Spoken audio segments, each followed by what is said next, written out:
ministre de l'intérieur ak ay naataangoom transport culture et communication ak santé firndewaat nañ ko. waaw xam nga booba léegi ñu ngi wax nit ñi toog leen waaw bon toog bi tamit mooy que souvent day dox say activité également waaw ki xam ne jaaykat la nga ne ko toogal mooy dootul jaay ki xam ne ouvrier la war a liggéeyi nga ne ko toogal moo dootul liggéey transport nag moo si raw encore donc xëy na yàgg na métti na foog ñu allégé tuuti comme mbir mi xamaguñ kañ lay jeex foog ñu wàññi tuuti mais bu ñu wàññee tamit du ne dañuy bàyyindi ko complètement d'abord ñi xam ne mun nañ toog ba xam ne mun nañ toog ñu toog génn boo xam ne doo soxla je pense que mun nga toog activités yi ñuy def tamit yi xam ne mun nañ ko encadrer ñu encadrer rek comme il faut donc geste barrière yi bu ñu fàtte dañ ko di respecter geste barrière yi ñu koy respecter su dul loolu du baax mais li ñu war a def nag léegi mooy comme peut-être tere bi mënatuñ ko def mooy gën a communiquer encore gën a sensibiliser et loolu lañ jàpp tamit tey si réunion bi tey c'est surtout vraiment développer communication bi développer sensibilisation bi boole si képp koo xam ne tamit war nañ ko si boole pour que ñu mën a am ay résultats. Monsieur le gouverneur, en attendant validation plan de reprise tey si ngoon par le ministre des transports ak ñi si yëngu xam naa di ngeen jot peut-être après yéen également li si war région Thiès gis nañ ne région la bu am solo si wàllu dem beeg dëkk bi lan dénkaane ngay dénk d'abord suñu mbokk transporteurs yi nga xam ne may na leen tey li ñu bëggoon ñu tàmbaliwaat seen liggéey surtout intérêt. waaw bu ñu tàmbaliwaat seen liggéey daal lañ jël mesures yi xam ne yëpp war nañ ko jël pour que duñ jàngoro bi di jaare si ñoom ba law si biir réew mi maanaam luñ koy répété waat encore geste barrière yi foog ñu respecté ko hygiène bi dans les gares routières foog ñu respecté ko mais également respecté nombre de places yi xam ne ñoo war a nekk si oto yi yaakaar naa daal fàggandiku la rek la laaj am na mesure de fàggandiku yoo xam ne boo ko defee yaakaar naa ne di ngeen di mën a circuler dox say aajo te xëy na doo lawal jàngoro bi kon nag ñu xam ne buñ la libéré mooy responsabiliser nañ la ñu jël seen i responsabilité bu mat sëkk pour que jàngoro ji di jaar si secteur du transport lal si réew mi. ndimbal bi ba léegi nit ñaa ngi xaar monsieur le gouverneur. waaw am nañ yaakaar ne léegi mu ñëw léegi mu jeex léegi mu yegg si ñoom ndax lépp loo xam ne liggéey la woon bu administration waroon def si wàllu ciblage ak yu mel noonu je pense que léegi ñu jeexal ko tàkk bëri na sax communes yoo xam ne jeexal nañ ko ne tey bu ñu jotoon seen i vivre dañu mën a distribuer. vivre bi tamit ñëwagul totalement mais mi ngi ñëw on espère également que dina jeex léegi bientôt.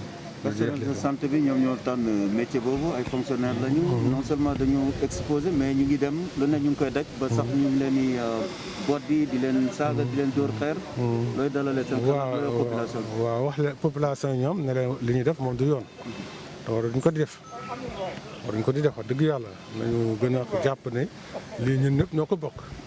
waaw xeex la boo xam ne ñun ñoo ko bokk ku jàngoro ji dal sa kaw nga xam ne ndogal bi sa kaw la dal nga nangu ko. te def li xam ne moo war pour que doo ko wàll kenn mbir mi du jaare si yow pour law ni ma ko doon waxee léegi mais ñoom it maa ngi leen di wax en tant que agent de l'État aussi que tey ñoom ñooy soldats yi en première ligne ëllëg bu doon guerre feneen militaire bi mooy nekk en première ligne moom la ñuy blessé moom la ñuy amputé moom la ñuy rey également fii tamit loolu la tey agent de santé bi mooy soldat bi nekk en première ligne donc mooy gën a subir ñu ngi lay wax massa vraiment li si bëri ñu ngi koy dund ak ñoom tamit ne di leen wax ne tamit duñu leen bàyyi noonu ñu dem ñoom rek suñ demee ba am jafe-jafe nañ ñu wax ñun en tant que autorité dinañ leen jóg ànd ak ñoom mu di autorité administrative yi di autorité politique yi muy maire yi par wala ma wax noonu parfois c'est des députés di autorité religieuse yi en général autorité bu nekk dañ ko solliciter pour wax ko bu si mënee dara mu wax lam sa mun pour que vraiment ñu mun leen bàyyi agent yi ñu def normalement seen liggéey dina dem ba mu xam ne defal la bu laajee ñu intervenir loo si force de l'ordre itam danañ ko def pour que vraiment ñu mën a am solution mais nag bàyyi ndeku moom yaakaar naa ne baaxul pour ñun waruñu mais également baaxul pour ñun. monsieur le gouverneur transporteurs yi da nga leen di bàyyi ñu demal seen bopp responsabiliser wala da nga leen di accompagner dans ce. non moom la ñu bàyyi kenn mu demal boppam noonu. waaw donc ku si nekk dañ toogaat ak yow. je pense que dinañ toog ñoom ak ministre des transports. voilà bu ñu paree tam dañuy toog ak gouverneur yi. toog ak préfet yi pour si nekk ñu mën a xool naka la ñu mën a àndee liggéey ba mbir mi du law. Le point du Covid au niveau de la région de Thiès en ces 4 jours de début. Ok, merci. Donc, à la date d'aujourd'hui, donc 4 juin, la région de Thiès compte 194 cas confirmés de Covid-19, dont 9 importés, 160 cas contacts et 25 cas communautaire.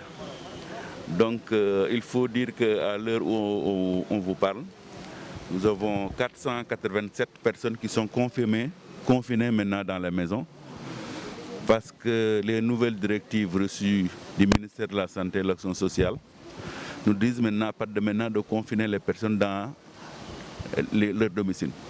Effectivement, cette situation est une situation difficile, mais quand même, nous essayons de gérer cela avec l'appui des autorités administratives et des autorités territoriales, des collectivités territoriales. Là, on vous parle, nous avons la chance d'avoir beaucoup de sites de prise en charge dans la région de Thiès. Le ministre de la Santé et de l'Action sociale est venu inaugurer le site de Guéréo et la base militaire de Thiès la semaine passée, où nous avons pratiquement près de 400 lits disponibles et qui peuvent permettre de suivre les personnes asymptomatiques. Ils sont combien ces patients? Donc aujourd'hui, là où nous vous parlons, la région de Thiès compte 90 personnes qui sont sous traitement. Nous avons 89 qui sont guéris et qui sont sortis de chez eux.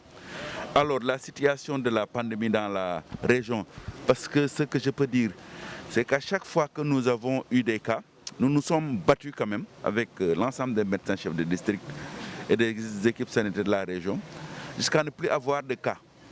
Donc il y a une période où nous sommes restés 24 jours sans cas. Et puis mais à chaque fois, puisqu'il y a toujours des personnes qui défient, qui passent les frontières pour venir dans certaines zones, après la maladie nous revient. Mais à chaque fois, les médecins chefs de district vraiment parviennent encore à lutter contre la maladie grâce à différentes stratégies et pour ne plus avoir de cas. Et donc à l'heure où nous vous parlons, les foyers que nous avons un foyer à Thiès, un foyer à Tiaoune maintenant, dans la zone de Mboro, pris par nous avons également un nouveau foyer à Mbour où il y a 3 cas. Et nous avons également un cas que nous avons eu à Thiès. Mais dans l'ensemble, la situation est maîtrisée dans la région de Thiès et dans ces différentes villes parce que nous n'avons pas une flambée effectivement au niveau de ces cas-là. L'appui des autorités administratives et des autorités des collectivités territoriales nous permettent tout le temps de pouvoir maîtriser la situation. Maintenant, il y a de nouveaux départs, il y a de nouvelles entrées de personnes qui sont contaminées et qui nous viennent quelquefois de Dakar, il faut le dire. Le transport va rouvrir dimanche, d'après le ministre, ce matin. Oui. C'est une région carrefour, vous n'avez pas de crainte à ce niveau? Non, dans tous les cas, le ministère de la Santé et la région médicale, nous réadaptons toujours aux dispositions prises par les autorités. Donc le transport va réouvrir, ça veut dire que, comme je le pense, nous n'allons pas laisser les transporteurs seuls. Le gouverneur l'a dit, il va convoquer une réunion. Cette réunion, nous y serons et nous allons accompagner les transporteurs pour que les directives que les autorités vont donner, je suis sûr qu'il y en aura, soient suivies, que ce soit le port de masque dans les cars de transport, que ce soit également le lavage des gels et le lavage des mains avec du gel et aussi respecter également la distanciation sociale, surtout dans les garages. Et ça, nous verrons bien sûr sur notre rôle. Après 3 mois de crise, on est au moment de contestation. Quel est le moral de votre gouvernement? Non, il y a certains, effectivement, on a des problèmes. Parce que vous avez, à un certain moment, avec la discrimination, beaucoup de personnes encore peinent à croire à leur maladie. Parce qu'en réalité, je le disais l'autre jour, c'est les cas asymptomatiques dont le cap est pratiquement réglé. Parce qu'avant, quand vous aviez un cas confirmé, symptomatique, qui avait des signes, cette personne, si on l'amène à l'hôpital, il n'y a pas de problème, elle ne trouve pas d'inconvénient.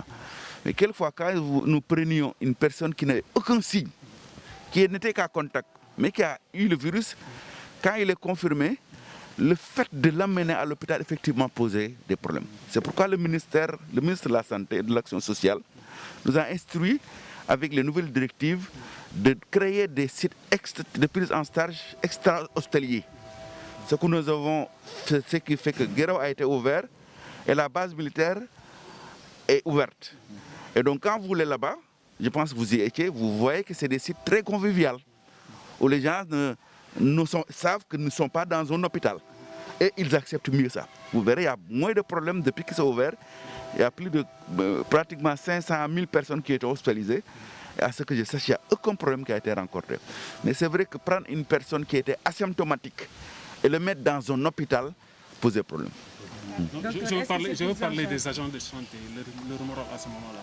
Non, dans la région, dans tous les cas, le travail est difficile. Mais aussi, on a fait la formation de médecine pour vivre ces moments-là. Moi, j'ai duré dans le ministère, j'ai fait près de 25 ans de service. Nous avons géré toutes sortes d'épidémies. Peut-être c'est la plus tenace, la plus impressionnante que nous avons. Mais aussi, nous avons de l'expérience devant nous. Cette expérience nous sert également. C'est une épidémie. Nous gérons et nous apprenons également. Mais je pense que tous les agents de santé également font le travail. Bien que c'est très difficile, mais ils font le travail. Mais nous, à ce qui nous concerne, nous devons tout faire et nous le faisons pour que le matériel de protection soit à leur disposition et qu'ils puissent se protéger. Est-ce que cette prise en charge extra-hospitalière n'a pas aggravé la situation? Non du tout. Depuis qu'il est la prise en charge extra-hospitalière, vous n'avez pas vu de problème. Parce que c'est pratiquement, je peux dire, c'est pratiquement des hôtels que vous allez à Guéréo. Parce que c'est des gens asymptomatiques. Ça dit que il est plus difficile pour quelqu'un qui n'a aucun signe de rester à l'hôpital. L'hôpital avec tout ce que ça a de connotation. Un lieu où c'est des gens malades qui y sont. C'est-à-dire que, et que de l'amener au niveau d'un centre extra-hospitalier, où c'est pratiquement des hôtels. Hein, et les gens peuvent rester là-bas jusqu'à ce qu'il n'ait plus le virus au niveau de leur organisme, c'est-à-dire qu'ils soient testés 2 fois négatifs de suite et qu'on les sorte. Et nous le faisons depuis 15 jours et nous n'avons plus de problème. Hein. Donc moi je vais à Guéréo pratiquement 1 fois tous les 2 jours. Je suis totalement en contact avec la base, le médecin-chef de la base militaire, mais il n'y a aucun problème qui a été signalé. Chez les riverains de ces hôtels-là ne sont pas exposés? Non, c'est les bases militaires maintenant. La prise en charge extra-hospitalière se fait dans des bases militaires qui n'ont même pas il n'y a même pas de voisins. Docteur, vous l'avez signalé tout à l'heure, au niveau du département de Tivaouane, on a noté que même Mérina Dakar a 3 cas. Comment ça s'est passé avec ces 3 nouveaux cas au niveau de... Bien sûr, en réalité, ces 3 cas de Mérina Dakar, ce n'étaient même pas des cas communautaires, c'est des cas contacts des gens qui étaient à Dakar. Parce que aussi, quelquefois, des gens qui étaient des cas contacts ont voyagé encore une fois, comme toujours, ils ont voyagé pour venir à Mérina Dakar et dans certaines zones de la région de Thiès. Et c'est après qu'on nous les a signalés comme étant des cas contacts, nous les avons testés et ils sont revenus positifs. Et donc, dans ce cas précis, nous appliquons le protocole qui est de les suivre, de reprendre leur nouveau contact et de les suivre, ce que nous faisons. Mais dans tous les cas, nous n'avons pas perdu la main. Mais à ce jour, Thiès a enregistré combien de cas? Thiès est à 194 cas, je le répète, 194 cas, dont 9 cas importés, 160 cas contacts et nous avons 25 cas de type communautaire. Moi, Thiès, ba feebar bi commencé ba léegi gouverneur oote na fii réunion pour ñu def situation parce que xam ngeen ne am na ay nouvelles dispositions yoo xam ne président de la république jël na ko ci dem dikk bi ci affaire école bi ñun tam dañuy def réunion pour mën a adapté wu mais ñun lu mën a ñëw rek nañ adapté wu. Donc ba feebar bi commencé ba léegi Thiès am nañu téeméer ak juróom-ñeent fukk ak ñeent cas yoo xam ne dañ leen doon amoon nañ ko fii Thiès ba de feebar bi commencé juróom-benn yi nekk ay cas importés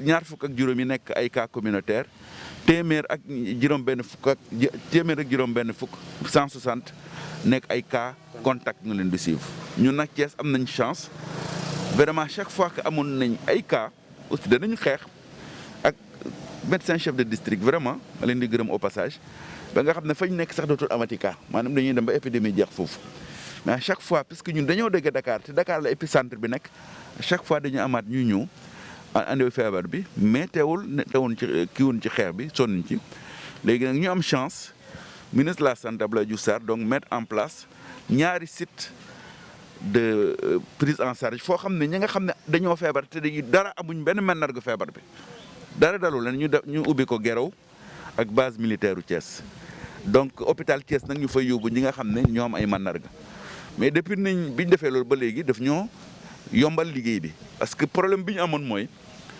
bu nekkee nit dafa nekkoon cas contact ba pare ñu prélever ko mu positif moom xelam mënutoon nangu da nga koy dégg ci rajo yi sax ñu bëri ñu naan feebar ba awma dara parce que en réalité ay cas contact yu mel ni man ak yéen buñ la bëggee gàddu yóbbu hôpital day métti doo ko gëm et puis dafa lay xamee pourquoi ñu ma yóbbu hôpital te man awma dara da ngeen di dégg quelque fois ñu naan mais man awma dara effectivement amuñu dara mais c'était pour protéger population ñu leen fay dugal maintenant Guéréo ak base militaire u Thiès bi ñooñu fale leen yóbbu nga xam ne am na tout le confort ay chambres individuelles la ils ont tout loo xam ne d'abord duñu foog ne xam nañ ne da ko ñëw hôpital donc day gën a yombal kii bi et puis bu ñu leen expliquer ne dañ leen di toogloo fii 1 semaine 2 semaines bu ñu amee ñaari prélèvement yu négatif ñu bàyyi leen après dañ ci liñ koy gën a nangu ndax ba mu amee ba léegi vraiment ñoom gën nañ nangu loolu alors que bu njëkk ko cas contact bu ñu amoon bu ko gàddu yóbbu hôpital problème yu métti la doon. donc yan ñooy foyer Thiès yi instant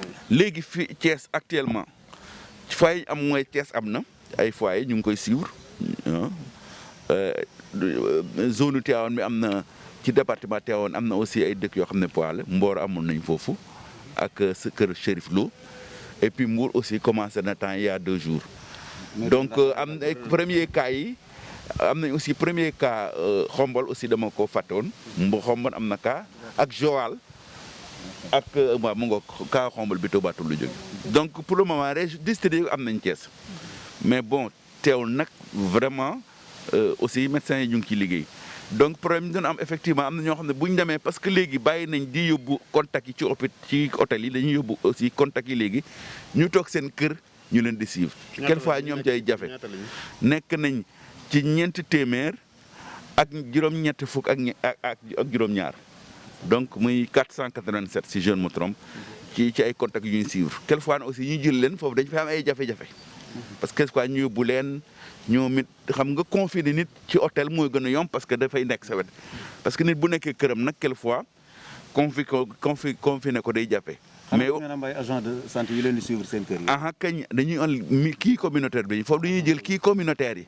muy bàjjenu gox yi muy chef de village yi guide religieux la ñuy expliquer comme ça ñooñu danañ wax ak ñoom pour ñu des seen kër parce que feebar bi aussi ñun bëri xam nañ ne feebar bu am na en fait li tax ñu ragal ko sax xam nañ ne d'abord am na mais buñ leen waxee ak ñoom danañ des ci kër gi loolu daal la ñuy am en quelque sorte. mais moralu troupe yi moralu. métti na depuis 4 mois amul kenn kuy nelaw fii ni guddi ni bëccëg donc loolu la mais ñu ngi def liggéey bi parce que li ma doon wax léegi lu mel ni agent de santé bu nekk sax dana ñaan ci jour ci àddunaam mu taseeg lu mel nii parce que du loo yomb loo xam ne peut-être dana ñëwaat ñun yàgg nañ ci système bi épidémie bu nekk gis nañ ko choléra rougeole méningite yàgg nañ mais bu mel nii moom lu bees la donc lu ñu def nag expérience pour li ñëw ëllëg donc loolu tax ñu ngi leen di gërëm encore ci seen liggéey vraiment ñu def liggéey bu rafet am ay difficulté du ñàkk te loo xam ne ministère de la santé ministre de la santé de l'action sociale Abdoulaye Diouf Sarr aussi mu ngi leen di remercier peut-être lii dana jeex ñu dem ci leen ay jours. transport bi dañ koy ubbiwaat des docteurs transport bi waaw wax nañ ko mën nañu wax ci CRD bi léegi ñun danañ leen gunge dans tous les cas ñun danañ leen gunge parce que li ma ci liiragum mooy au niveau des gares routières ak médecin chef de district il faut ñu accompagner leen comme ni ñu accompagner woon éducation yi ñun képp ku bépp secteur boo xam ne da ngay bëgg accompagnement dañ la accompagner d'abord ci garage yi donc mesures barrières yi ñu commencé ko def foofu oto yi niñ ciy duggee nañ cay nekkee sol seeni masque avant ñuy dugg ci oto ñu raxasoog ndox ak saabu wala di laal gel loolu il faut ñu def ko bu ñu wàccee aussi dem fenn ba ñu fa wàccee foog naa noonu la ñu raxasoog saabu laal gel soog a ñibbi seen kër. docteur ana lu ci tubaab moo di ci jàngalekat yi parce que gis nañ seen retour yi Thiès mbaa amu ci. non Thiès amul non Thiès on n'a pas ñun day war ñun on les a comme ni ñu gunge transport bi la ñu naree gunge enseignants yi ñun à chaque fois enseignants yi doon jógoon Dakar man maa ngoon foofu bu ñu ñëwee ñu jëlee leen température xool leen on n'a pas testé c'est vrai mais ñu bëri ñoom ñoo xam nañ ne ñu ngoon foofu tous les jours plus de enseignants yu bëri des milliers d'enseignants yoo xam ne à chaque fois ñun ak gouverneur ñu ngoon foofu di leen jëlal température effectivement bañ dugg ci oto yi ba dem. Quand asymptomatique yi nekk Guéréo ak base militaire ñaata la ñu. Non là je sais pas mais xam leen ne capacité bi pratiquement jege na 400 à peu près. Guéréo ak Dakar non du tout feesul. docteur ni ñuy fajee ci biir kër yi ndax jël nañ matuwaay ba nga xam ne duñu wàll dëkkandoo yi. non loolu nag mooy nouvelle stratégie bi ñu jël mooy dugg ci koñ yi c'est-à-dire fu boo demee Cité mi damay jël exemple mu amoon fa ñu danañ dem foofu waxtaan ak ñoom ne kër gi bu ñu génn. puis leen sur le plan c'est-à-dire que bu nekkee nit def nañ ko en confinement te muy nit koo xam ne dafay liggéey ci transport ci travail informel peut-être nit koo xam ne da doon xëy di ñëw te ci li muy xëy la doon am. loolu bu nekkee ne xam nañ ne xañ nañ ko loolu parce que dañ ko confiné comité régional danañ ko dimbale en kit alimentaire pour que le temps que muy toog ci confinement bi mu mën a dund normalement ba kiyam confinement am jeex ñu soo ko bàyyi mu dem merci.